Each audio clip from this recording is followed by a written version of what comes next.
sisi sote kwa nguvu ya ubatizo wetu ambao umetufunganisha na Kristo Mwokozi, tunaitwa tuwe watu wa haki. Na haki ni nini?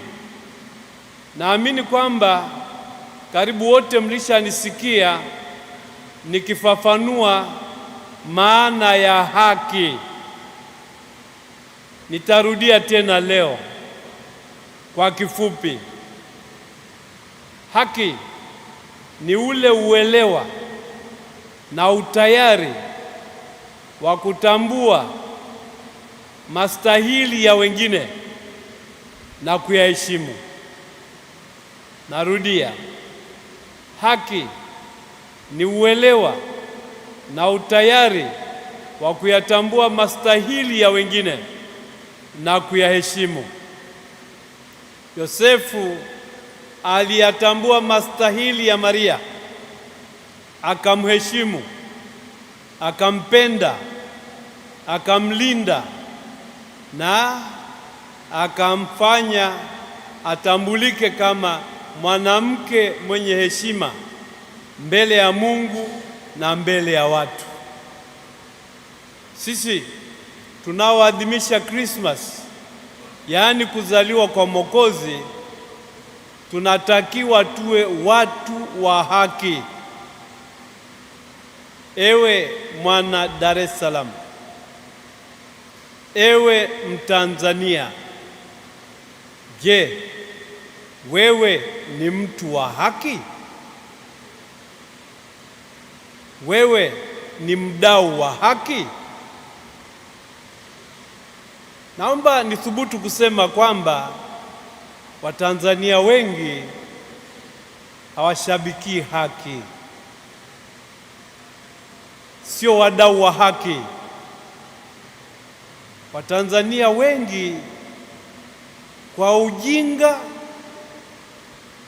kwa kurubuniwa au kwa vinginevyo ni au wanajidai kuwa wadau wa amani. Sina ugomvi na mtu yeyote anayepigania amani, lakini nikwambie kwamba kwa hakika huwezi ukawa na amani bila haki. Amani na haki ni vitu viwili vinavyotegemezana. Amani na haki ni zawadi, wasifu unaofungamana na Kristo Mwokozi. Kwa hiyo ewe Mkristo, ewe Mtanzania, kama unataka kujigamba kuwa mtu wa amani, jitose upiganie haki, jitose usimamie ukweli, jitose usimamie amani, jitose usimamie yanayompendeza Mungu. Yesu aliyezaliwa kwa ajili yetu anatambulika kwa majina mawili. Yesu maana yake ni Mungu anayeokoa. Narudia tena, jina Yesu maana yake ni Mungu anayeokoa, na Mungu anayeokoa ni Mungu wa haki, ni Mungu wa ukweli, ni Mungu wa upendo, ni Mungu wa amani na ni Mungu wa huruma.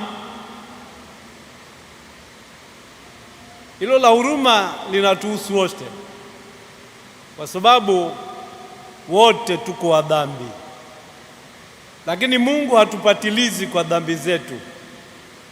Ametuhurumia akatuzawadia Mwokozi ambaye jina lake lingine ni Mungu pamoja nasi. Ndugu zangu, nawaombea na kuwatakieni Kristo awe pamoja nanyi, atawale mioyo yenu, atawale familia zenu, atawale jumuiya zenu, atawale mahali penu pa kazi, atawale mapito yenu.